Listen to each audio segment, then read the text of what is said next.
The night was calm on Earth, but in the deep silence of space, far beyond the reach of human eyes, the James Webb Telescope watched the universe. It was built to see farther than anything before, to capture light that had traveled for billions of years, light from the beginning of time itself. For months, the telescope sent back beautiful pictures. Galaxies spinning like storms, stars being born in glowing clouds, black holes swallowing everything around them. People on Earth were amazed. Every day, new wonders filled the news. Yet hidden in all that beauty, something strange waited. Something no one was ready to see. It began with a signal at first. It looked like nothing special. Just a faint pulse of light coming from the farthest edge of the universe. The kind of faint glow that telescopes sometimes catch. But when scientists studied it, they froze. The light repeated. Again and again, in perfect rhythm, too perfect to be natural. Dr. Aaron Blake, the lead scientist, stared at the data on his screen, his heart beating faster. He had spent his life studying stars, but stars did not blink like this. They burned. They died. They exploded, but they did not repeat signals in patterns. "This is not a star," he whispered, his voice barely heard in the quiet control room. The team gathered, young engineers, old professors, men and women who had seen many strange things in space, yet none of them had seen this. The signal came every 42 seconds, sharp and clear, as if something out there was sending a message. But how could that be? The distance was beyond imagination, farther than any human ship or probe had ever reached. They checked the instruments. Maybe it was an error. Maybe the telescope's mirror reflected something wrong. But the pattern held. Hour after hour, day after day, the signal did not stop. It was as if something ancient, something waiting, was speaking from the edge of the universe. The world did not know yet. Only a small group of scientists at NASA, hidden behind closed doors, knew about the strange pulse. They argued about what it could be. Some said it must be a natural phenomenon, an unknown kind of star. Others whispered about aliens, about civilizations older than time, about builders who left behind monuments in the dark. But then came the images. The telescope focused harder, capturing faint light as it collected for weeks. Pixel by pixel, the picture grew, and what they saw made their skin cold. It was not a star. It was not a galaxy. It was a structure, massive, endless, stretching like broken towers against the black. Impossible. Someone breathed, yet it was there. The image was clear. Giant pillars of stone or metal, standing in patterns too straight, too exact to be natural. They rose like a city, but a city the size of a world. Silent, empty, ancient. The control room filled with silence. No one spoke for long minutes. Only the hum of machines filled the air. Dr. Blake finally said the words none of them wanted to admit. "This was built," he whispered. "Someone built this." The thought was terrifying. If someone built this, they were powerful, they were old, they were not human, and yet they left something behind at the very edge of the universe. Something that now called to Earth. News of strange lights sometimes leaked, but not this. The discovery was locked away. Marked as classified, only the highest officials were told. They too sat in silence, staring at the image of the alien structure. Afraid to breathe, afraid to wonder what it meant. At night, Dr. Blake could not sleep. He lay awake, thinking of the signal, of the structure, of the builders who might have been gone for billions of years, yet still spoke through light. He thought of humanity. So small, so young, standing on the edge of something they did not understand. The telescope kept watching, and the signal kept coming, steady, patient, like a heartbeat from the universe itself. Scientists began to notice something even more chilling. The signal was not just repeating, it was changing. Slow, careful, but changing. As if it knew someone was listening. For the first time in his life, Dr. Blake felt afraid of the stars. They were no longer distant and silent. They were alive, whispering secrets humans were not meant to hear. The strange signal had been found, and nothing would ever be the same again. The first images took weeks to form. The James Webb Telescope had to gather light slowly, piece by piece, because the structure was so far away. Each photon of light had traveled across billions of years, carrying secrets from the edge of time. The computer combined them, building a picture pixel by pixel. And when the picture was finally clear enough, the scientists could not believe their eyes on the giant screen in the control room. Towers rose against the dark, enormous shapes that no natural force could have made. They looked like shattered cathedrals of stone and steel, standing in rows that stretched across space. Their tips broken, their surfaces scarred, yet still holding a strange, alien beauty. At first, no one moved. The room felt frozen, as if the air itself had turned to glass. Then whispers began. Some asked if it was an illusion, if the telescope had captured a trick of light. Others shook their heads, pointing at the perfect lines, the repeating angles, the shadows that fell exactly where they should. Nature never made such patterns. This was architecture. This was design. Dr. Blake leaned closer, his eyes wide, his breath shallow. "This is not a galaxy," he whispered. "This is a city." His words carried across the room, and everyone felt the weight of them. But it was not a city like any on Earth. No windows, no lights, no movement, just ruins stretching like bones across the stars. It looked ancient, older than Earth, older than the human race itself. The telescope zoomed in. Slowly, carefully, the towers became walls. The walls became carvings, strange markings etched deep into the surface. They looked like symbols, written in a language no human could read, yet the patterns repeated, as if they were trying to tell a story across the void.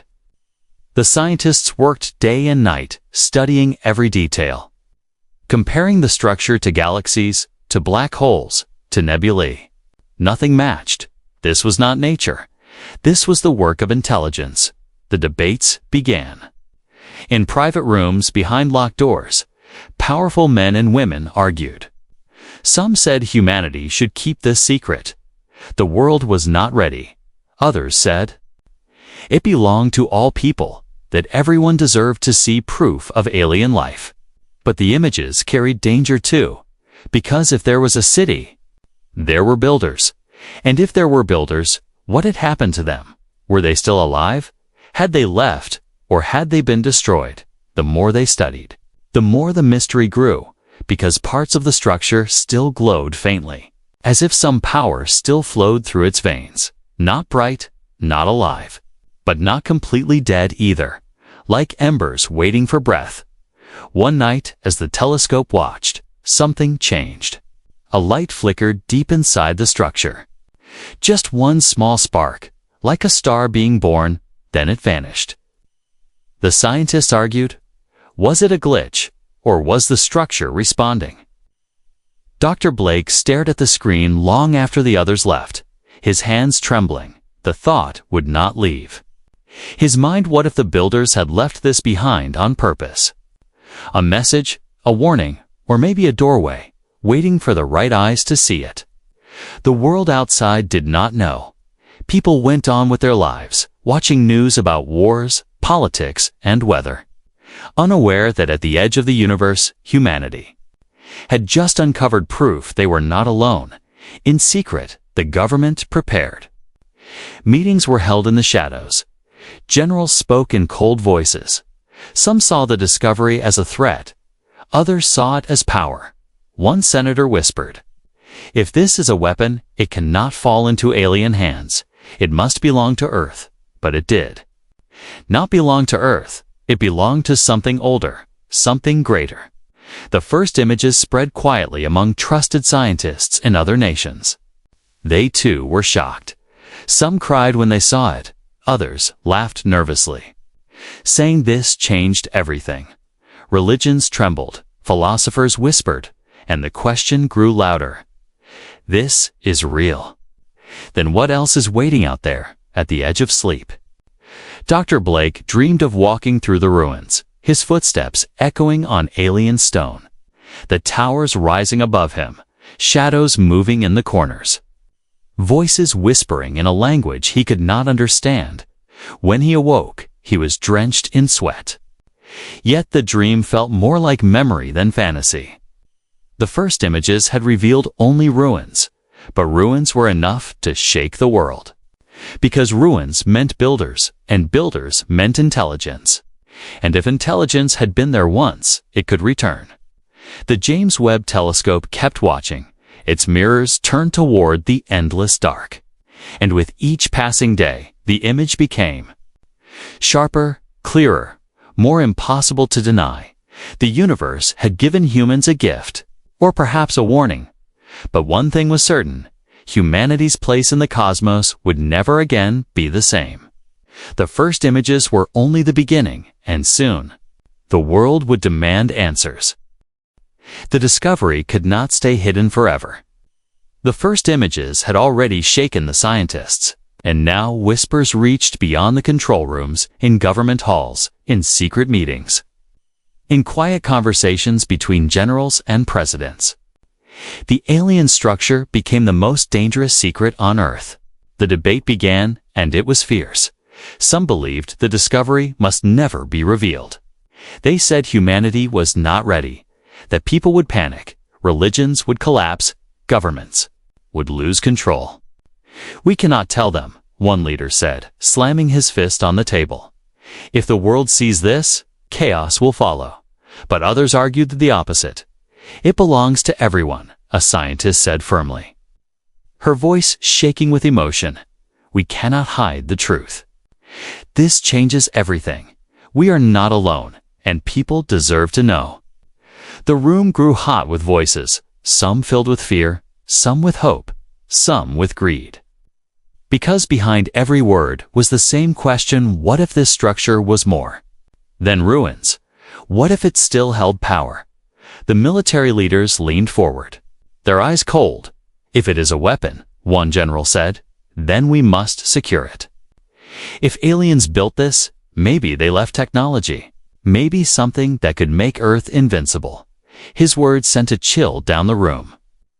Because everyone knew the hunger of nations, the desire to control, Dr. Blake sat quietly in the corner. Listening, his heart heavy, he had not joined science to feed war. He had spent his life chasing knowledge, beauty, the mysteries of the stars. But now his discovery was being weighed like gold or oil, something to be fought over, something to be owned. The debate spread across countries. Leaders argued on secret channels. Some wanted to send missions. Some wanted to destroy the telescope data. Some wanted to build defenses, because if there was a structure, there might still be builders, and if the builders returned, Earth would be powerless against them.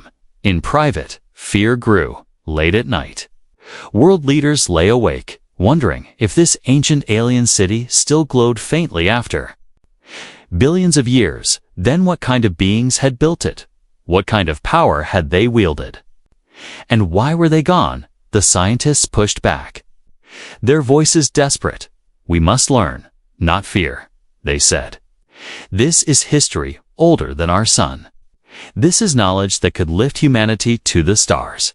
We must not bury it in secrecy." But fear is louder than wonder, and greed is stronger than patience. Religious leaders were quietly informed, and their voices too joined the debate. Some said it was proof of God, that the builders were angels or demons. Others said it was temptation, a trap meant to test mankind. One priest whispered, "If humans chase this, they will wake something that should remain asleep." Meanwhile, news began to leak. Small pieces, small hints. A strange signal, unexplained lights, a blurry image of a tower-like shape. Journalists asked questions. Conspiracy theories spread. Some people laughed, calling it fake. Others trembled, believing the end of the world was near. In universities, students argued late into the night. In coffee shops, strangers whispered, and on the internet, a storm of voices rose.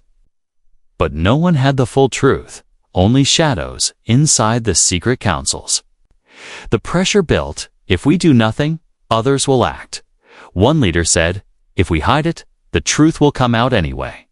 Another warned, if we go to it, we risk war. If we ignore it, we risk ignorance. There is no safe choice.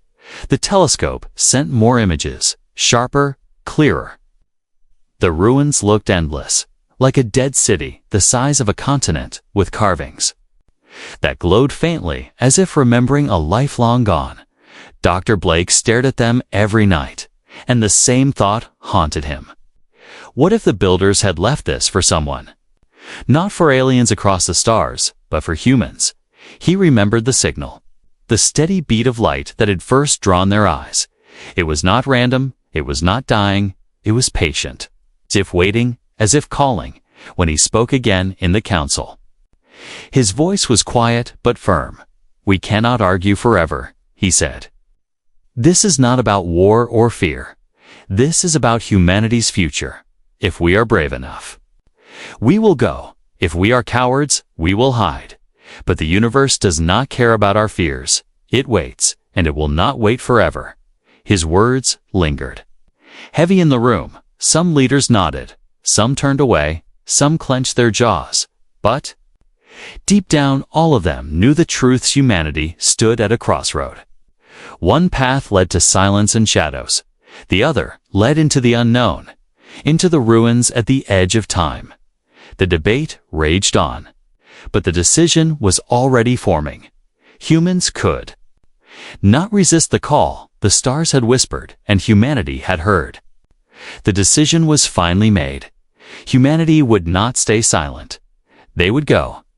They would send a ship into the unknown, toward the ancient alien structure at the edge of the universe. It was not a choice made in joy. It was made in fear, in ambition, in curiosity, but it was made. Leaders signed the secret orders, engineers were called, pilots were chosen, and in hidden bases across the earth, preparations began. The ship that would carry humanity's hope was not an ordinary craft. It was the fastest vessel ever built, a fusion of human technology and the newest breakthroughs in propulsion. Some of its design had been inspired by the very data gathered from the alien structure, for the scientists had noticed strange patterns in its design. Patterns that suggested a way to bend light to push against the void faster than before. They named the ship Odyssey, for it would go farther than any vessel. In human history, beyond the stars, beyond galaxies, to the edge of creation itself. The crew was small, only 6 men and women, chosen for their courage, their skill, and their ability to carry the weight of all humanity. They were not just astronauts, they were soldiers, scientists, explorers, and dreamers, each of them carrying secrets in their hearts, secrets of fear and hope. Captain Elias Ward was the leader, a man with sharp eyes and a calm voice. He had flown through storms in Earth's skies, through silence in Earth's orbit. But this was different. This was not just flight. It was stepping into a story older than mankind itself. Beside him was Dr. Maya Alvarez, a linguist and archaeologist. Her task was not to fly the ship, but to read the carvings on the alien walls. She had spent her life studying forgotten languages on Earth. Now she would try to read a language written by hands, not human. There was also Dr. Chen, an engineer whose hands could build machines out of broken parts. Lieutenant Harper, a soldier trained to face any danger. And 2 young scientists, Ravi and Claire, both brilliant, both untested, chosen because they saw possibilities where others saw limits. The world outside did not know the truth. The mission was hidden under the cover of a deep space research flight. Only a handful of people knew the real goal, that humanity was reaching for something left by a civilization older than stars. The launch day arrived. The crew walked slowly toward the ship, their helmets tucked under their arms. The sky was dark, heavy with clouds. But beyond those clouds, the stars waited. Dr. Blake stood with them, though he would not go. He had been the one to first hear the signal, to first see the strange towers. Now he watched as others carried the burden he had uncovered. His heart ached with pride and fear. Remember? He whispered to Captain Ward before the hatch closed. You are not just explorers. You are the first messengers of Earth. Whatever you find, remember who you are, and remember who you carry. With you, the engines roared. Fire lit the night. The ground shook and the ship rose, climbing into the dark, leaving Earth behind. Leaving history behind, stepping into destiny, inside the Odyssey. The crew sat in silence as Earth grew smaller in the windows, a blue jewel fading into black. No one spoke for long minutes. Then Captain Ward's voice broke the silence. This is it, he said softly. We are the first, and we may be the last. The journey stretched on. Days turned into weeks, weeks into months. The stars outside blurred as the ship pushed faster than light. Strange colors danced across the windows. The universe twisting and bending as space itself opened for them. At first, the crew filled the hours with work. Calculations, training. Reading the old carvings Dr. Alvarez had copied from the telescope images. But as the days grew longer, silence grew heavier. Each of them felt the weight of distance. The weight of carrying all of humanity's hope. Sometimes, in the quiet, they thought of the images. The broken towers, the glowing carvings, the faint spark of light, and fear crept in. Fear that they were flying, not toward knowledge, but toward a grave. Dr. Alvarez dreamed of voices whispering in alien tongues. Ravi dreamed of machines that never died. Claire dreamed of standing in ruins that touched the stars. Even Captain Ward, strong as steel, woke at night with sweat on his forehead. Hearing the signal, the steady beat of light, calling, calling, and then, one day, the alarms rang. The ship had reached the edge of mapped space. No more galaxies filled the view, only darkness, and beyond that darkness, something vast, something waiting. The Odyssey slowed, its engines dimmed. The crew gathered at the window, and there it was, the alien structure, not an image, not a picture, but real, massive, and endless. Towers stretching into the void, walls carved with symbols that glowed faintly, as if remembering life. No one spoke, no one breathed. The silence inside the ship was as heavy as the silence outside. Humanity had arrived. The mission had begun. The alien structure filled the windows, bigger than anything the crew had ever seen. It stretched across the black like a shattered crown.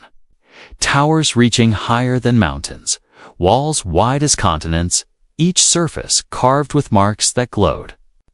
Faintly, as if breathing, Captain Ward felt his chest tighten. He had seen planets, moons, space stations. But nothing compared to this. It was not just a building. It was not just a ruin. It was a world made of stone and metal, floating alone. At the edge of the universe, the crew gathered at the observation deck, silent, eyes wide.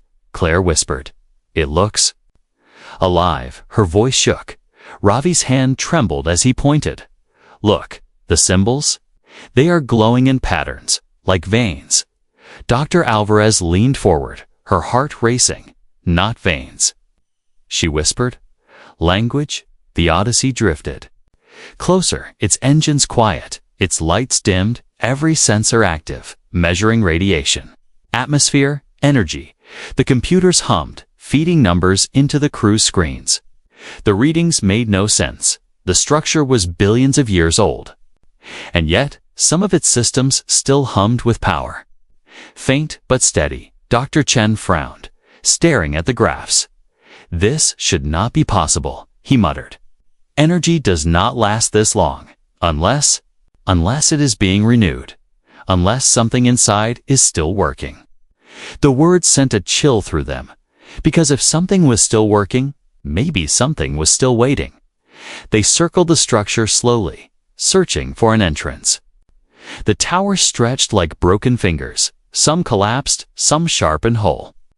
Shadows covered vast areas where no light touched, and then, at the base of one enormous pillar, they saw it, a gateway, a hole carved into the surface, round, smooth, too perfect to be natural.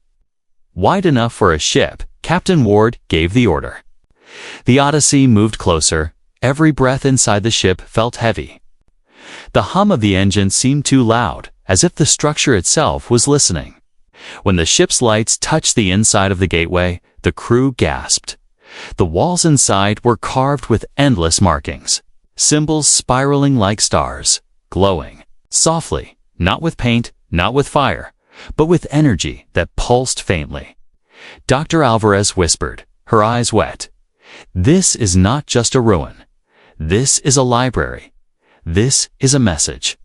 The Odyssey entered slowly, the ship's lights casting shadows that stretched across walls as tall as skyscrapers. Silence filled every corner.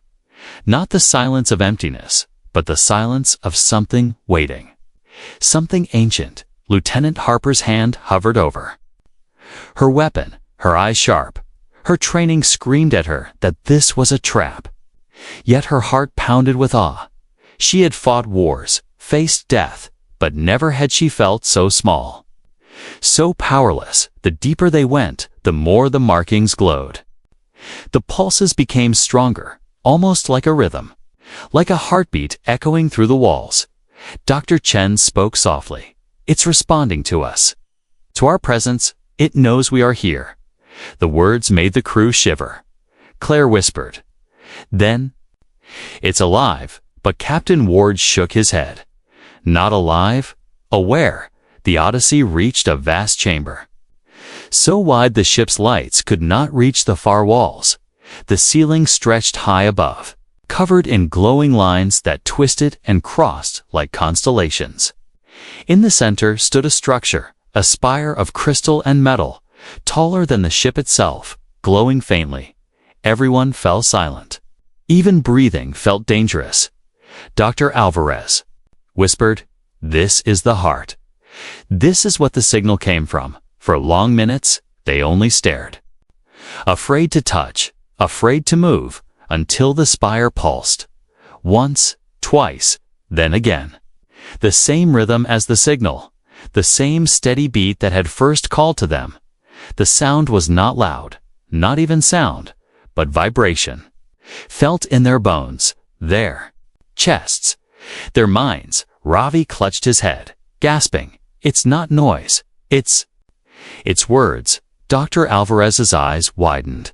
She too felt it. The rhythm was not random. It was a pattern, a language older than Earth, a voice carved into light and stone. The spire glowed brighter. The markings on the walls flared. The chamber, filled with shifting lights, shapes forming, breaking, reforming. As if the room itself was speaking to them. Captain Ward's voice was steady, but his hand trembled. "It knows we are here." No one answered. They only watched as the alien chamber lit up with colors no human eyes had ever seen. For the first time, the crew understood they were not explorers standing in ruins. They were guests standing at Eccles. They were guests standing at a door, and the door had just opened. The chamber was no longer silent. The walls pulsed with light. The floor vibrated beneath their boots. The air itself seemed alive, though no air should exist in such a place. The Odyssey hovered in the middle of it, its lights swallowed by the alien glow. Captain Ward's hand tightened on the console, his voice low. Rapport. Dr. Chen's fingers flew across his screens. His face pale, power surge everywhere. The structure is waking up. It's drawing energy from, I don't know where, maybe the void itself. Readings are impossible. The spire in the center of the chamber shone brighter, its crystal core alive with shifting colors. The rhythm of the signal grew faster. No longer the patient beat they had heard across space, but a voice, urgent, calling, demanding. Dr. Alvarez pressed her hand to the window. Her lips parted. "It's speaking," she whispered. The carvings, they're changing on the walls. The symbols twisted and rearranged, glowing brighter, shifting into patterns that seemed to move like language. Claire whispered, her voice trembling, "It knows we're human." The crew fell silent. The idea heavier than any fear. How could something so ancient, older than Earth itself, recognize them? Yet the feeling was clear. This awakening was not blind. Trizzo. Ravi gasped suddenly, clutching his head. Voices, I can hear them. His eyes wide, unfocused. They're not sounds. They're thoughts, like echoes in my mind. The others froze, for in their own silence, they too felt it, faint whispers brushing the edges of their minds. Lieutenant Harper pulled her weapon. Her voice sharp. We should leave, now. This is not safe, but even her hands shook, not from fear of battle, but from something greater. The fear of the unknown pressing down like a weight. The spire flared. A beam of light shot upward, striking the ceiling, and the chamber transformed.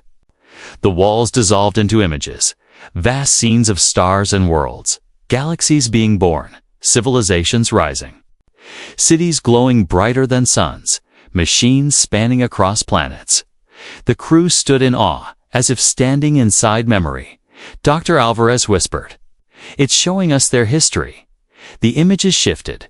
Now they saw towering beings of light and metal, alien forms unlike anything on Earth. Some with wings of energy, others shaped like storms.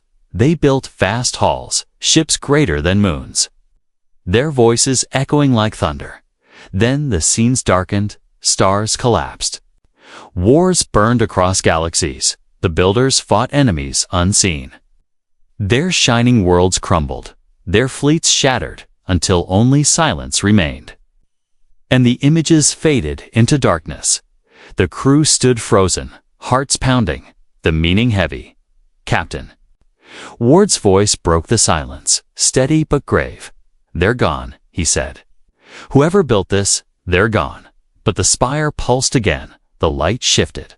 And one last image appeared, a map glowing across the ceiling, stars forming. Lines, paths stretching to other galaxies, some marked with symbols, some crossed out. Dr. Chen whispered, his voice thin, "It's a warning." The crew understood without words. The builders had not left a treasure. They had left a message, a memory of their fall, a warning to whoever came next. The whispers in their minds grew. Stronger, not words, but feelings, urgency, danger, hope. As if the builders' voices still lingered in the light, carried through time, Claire's voice broke. "They left this for us." Tears glistened in her eyes. They knew someone would come. Maybe not them, maybe not their children, but someone, and now it's us. The chamber pulsed brighter. The Odyssey's systems flickered. Alarms rang. The ship itself seemed to shiver. Dr. Chen shouted, "It's linking with us. The systems are connecting. It's reading our technology." He scrambled at the controls, but the ship resisted. The spire had already reached through the void, touching human machines. On the main screen, symbols appeared, rearranging until they formed words in English. Crude but clear. "You have come. You are not the first. You will not be the last." The crew gasped. Their voices caught. Captain Ward stared, his jaw tight. "It's alive," he said. "Not the builders, but their echo, their creation, a machine that carries their voice." The spire pulsed brighter, and the words changed. "Guardians of light. The enemy still waits. Choose. Will you stand, or will you fall?" The message filled the chamber, heavy and final. The crew stood in silence, the weight of the universe pressing on their shoulders. They had come seeking knowledge, but instead they had been given responsibility. A choice carved across stars. The awakening was not just of stone and light. It was the awakening of destiny, and humanity had just been chosen. The chamber pulsed with light, brighter than before. The spire stood like a living heart, its glow racing across the walls, the symbols shifting faster.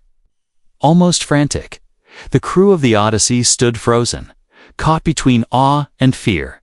Dr. Alvarez's voice broke the silence, soft, trembling. It is not just showing us history. It is speaking to us, guiding us. She stepped closer to the glass, eyes locked on the glowing words. This place was left behind for whoever came after. And now? Now it is us. Captain Ward's jaw tightened, his gaze never leaving the spire. But why us? He asked, his voice low. Why humans? Why now? The spire answered with another surge of light. The symbols twisted into a map again, stars and galaxies stretched across the ceiling, but this time, one star pulsed brighter than the rest. Dr. Chen frowned. That's not random, he whispered, his fingers racing across his console. That star. It's not far from our own galaxy. It's close enough that we could reach it in time. The spire flared, and again words appeared in English. Rough but sharp, the enemy waits there, waiting to rise again. You must prepare. The crew fell silent, each word heavier than stone. Claire shook her head, her voice breaking. Prepare? Against what? We can't even survive our own wars. How can we fight something that destroyed them? Her words echoed in the chamber, but the spire glowed again, its light softer now. The whispers returned, not of fear, but of hope. Ravi pressed his hand to his chest, his voice thin. It doesn't see us as weak. It sees us as ready. Maybe not because of what we have, but because of what we are. Dr. Alvarez nodded slowly. The builders knew they could not survive, so they left this behind, not just as a warning, but as a torch, to pass on their fight to anyone brave enough to carry it. The chamber pulsed again. Images filled the walls, but these were different. They were not of the builders, not of their fall. These were images of humans, Earth spinning blue and bright. Humans standing together, fighting, building. Rising from ruins, the crew gasped because the structure was showing them their own history. Lieutenant, Harper whispered, her hand trembling. It has been watching us. It knows us. The spire shone brighter. The words shifted again. You are chosen, not by blood, but by will. Stand, and the light is yours. Captain Ward felt the weight of the words press into him. He thought of Earth, fragile, divided, unready, and yet, perhaps that was what made them different. Humanity had always fought against odds, always stood. When they should have fallen, Dr. Chen's voice shook. Captain, this is too much. We cannot decide this alone. But Ward's eyes were hard. We already have. He said quietly, by coming here, by standing in this place, we already answered. The chamber grew silent. The lights dimmed. The spire lowered its glow, almost like a heartbeat slowing, but before it faded. One last message burned into the walls. Guard the light. For when the enemy comes, you will not stand alone. The crew stared, their breaths shallow, their hearts racing, then the glow faded. The walls darkened, the vibrations stopped.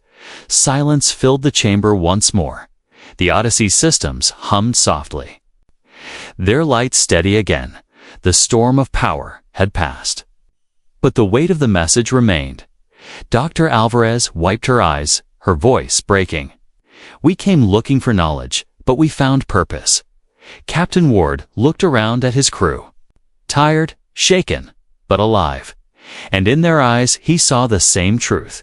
Humanity was no longer a species staring up at the stars.